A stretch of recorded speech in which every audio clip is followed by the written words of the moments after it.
Mga idol, pag napansin yung may tricycle na, ito ang palatandaan na nasa bayan na tayo.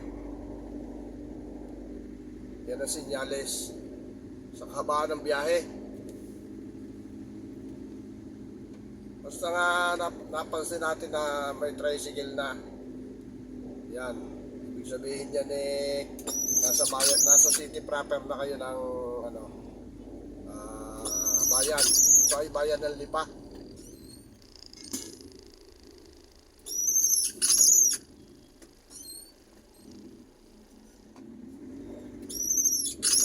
Napakaganda ng bayan ng Lipa. Yan, makikita nyo naman yung mga tanawin, yung pagkapaligiran, at simoy na hangin. Ayos.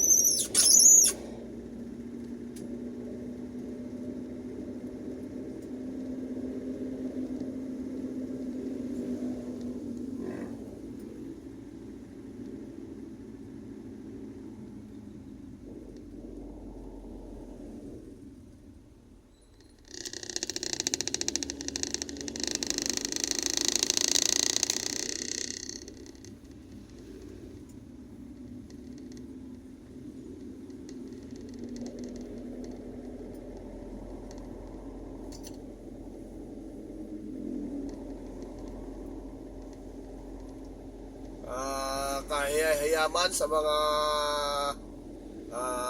mababagal na sa sasakyan ay pasintabi po sa inyo. Pagka po medyo mabagal lang inyong takbo, ano man ang inyong sasakyan dala, dapat po kayo ay tatabi. Dahil lahat po ng mabibilis na sasakyan ay palagi yan nakapokus dito sa bandang gitna. Hindi siya pwedeng tumabi kasi maraming masasagi sa tabi pagka in case biglaan. Katulad nito, o halimbawa ito mabilis ang takbo ko, ay malamang lilipat ako sa kabilang linya, matulin ang takbo ng isang sasakyan. So pag matulin, medyo delikado ang mabilis sa tabi ng kalsada.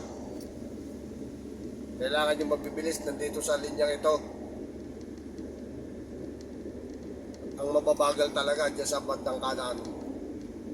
Kaya sa lahat ng driver, ano man ang sasakyan yung dala,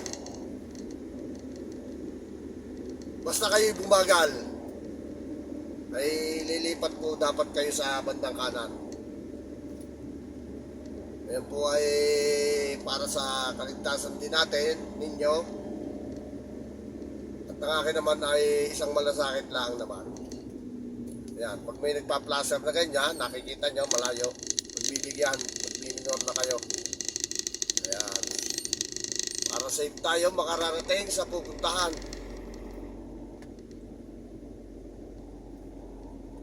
Kailangan laging magbibigay yan sa kalsada, hindi yung palagi mainit ang ulo.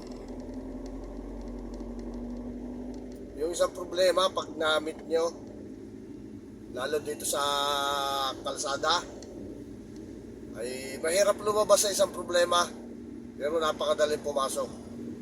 Kaya ngayon pa lang mag-iisip na kayo na dapat talaga ay lahat ng driver ay cool, kampante lang lagi, relax, tayo mainit ang ulo. Lalo kung nagmamadali man tayo ay relax pa rin. Dahil kadalasan ang aksidente nandyan sa yung nagmamadali ka. Gusto mo palagi makauna, makarating ng maaga sa pupuntahan mo, ay hindi mo alam pag na one time ka ay maaabala ka lalo. Kaya magbuti pa yung medyo takbong pogi lang kumbaga. Ika nga ng mga poging driver, takbong pogi lang kahit nagmamadali.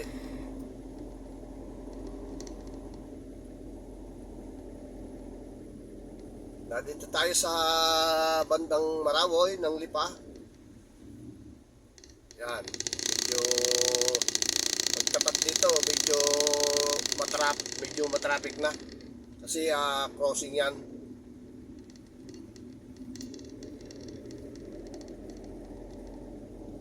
Ayan, may e-bike. Pagbigyan natin. At ang mga yan ay walang lisensya. Medyo kulang pa sa experience ang mga yan sa pag-iingat. Basta lang napasok. So sa mga e-bike, ayan. Huwag kayong basta-basta papasok kasi mabibilis yung mga dadating na sasakyan. Palampasin nyo muna kasi mabagal ang takbo ng e-bike. Mabilis ang parating, baka kayo mahagip. Para rin sa inyo kaligtasan. Wala namang pilitan to. Kung susunod man kayo sa tama, walang mawawala sa inyo.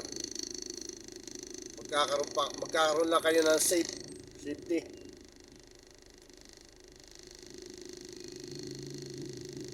Bibigyan yung mga natawid. Yan, crossing itong lugar na ito.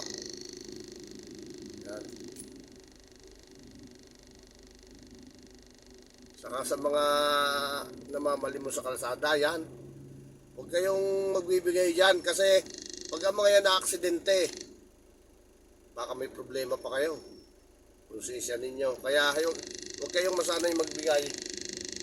Kasi pag ang mga namamalimos sa kalsada, namimiyasa may nagbibigay, lalapit dadami pa yan ng dadami. Abala yun sa mga driver, tsaka banta ng disgrasya. So, huwag tayo magbibigay.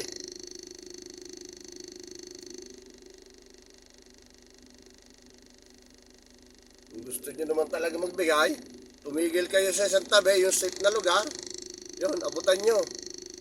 Pwede. Pero dito sa gitna ng kalsada, huwag nyo gagawin magbigay.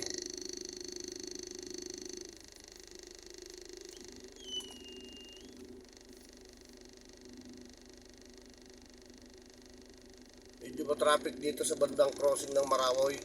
Itong pakaliwa, papuntang Fiesta Mall, papuntang Alaminos. Itong pakanan, papuntang Maynila Expressway. At yung diretso, yung bandang may parang letter Y, yung pakanan, pabatangas na yung pakaliwa, pang city proper ng Lipa.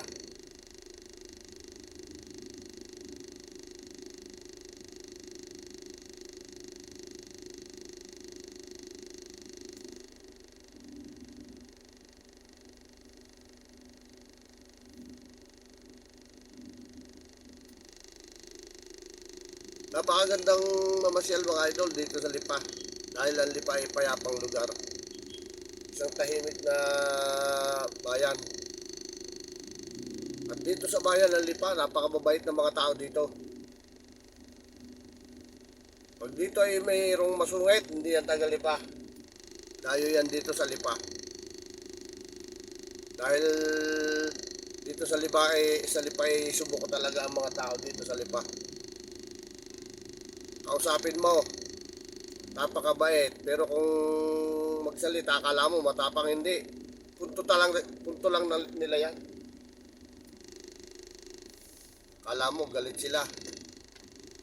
Yan ang tinatawag ng puntong Batanggenyo, Lipeño. Alright, abantayan tayo mga idol.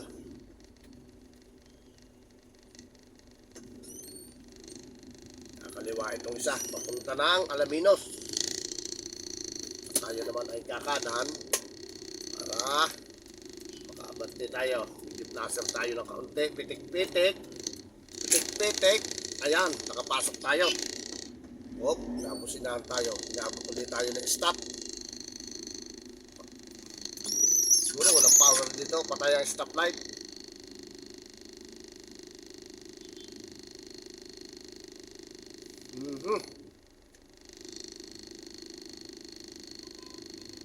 Dito naman sa Lipa, nag-uumpisa yan traffic sa umaga dahil yung rush hour, pagpasok ng mga alas 6, alas 7 hanggang alas 8 yan, alas 9. Pero pagka patak ng alas 9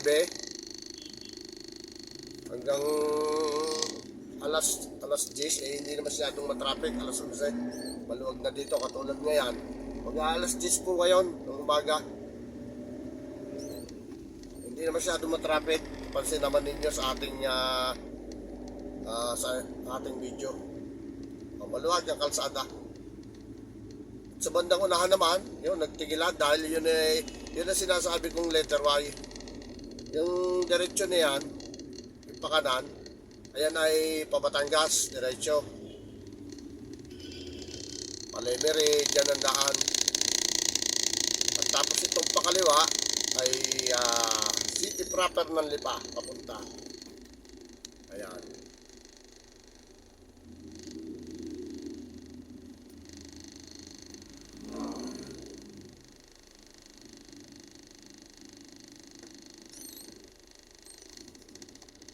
Hindi naman masyado matraffic, madali mag-go.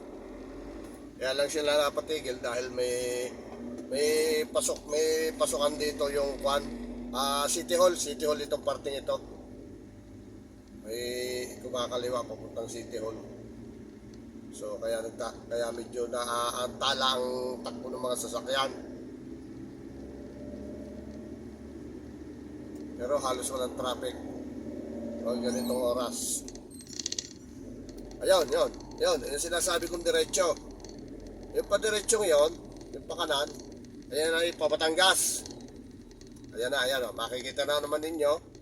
Yan. At ang kaliwa, pa-placer tayo. Pupunta ako dito sa city proper ng Lipa. Yung pa diretsyong yun, yan. Dinadaanan ng nakabanting yan. Ang mga yan ay Pabatangas.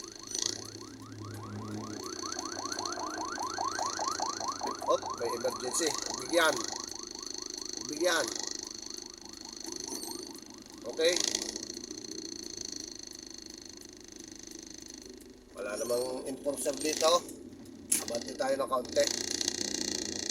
Pagka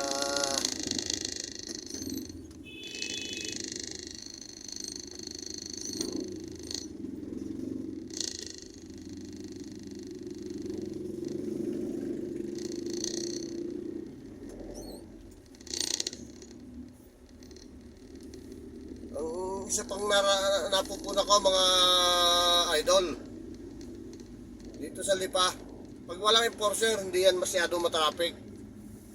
Pag wala ka nakikita enforcer,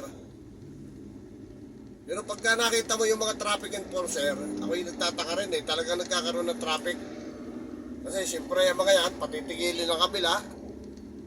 Pag pinatigil ang isang linya ay sunod-sunod na ang sasakyan. Kaya minsan dyan nag-uumpisa rin ang traffic sa mga pag nakita nyo yung mga enforcer. Kaya lang hindi natin pwedeng isisirin sa kanila dahil siyempre trabaho nila yan. Kaya dapat mapag-aralan din ng ayos yung daloy ng traffic ko. Nakaliwa tayo mga idol. Pupuntahan ako dito sa subdivision na ito. So mga idol, okay, kakaliwa na. Nandito na lang tayo. At sa susunod na lang ulit tayo magpakipakita. Ito, kanto ito. Ito ang City Park Subdivision. Okay, mga idol, good luck and God bless.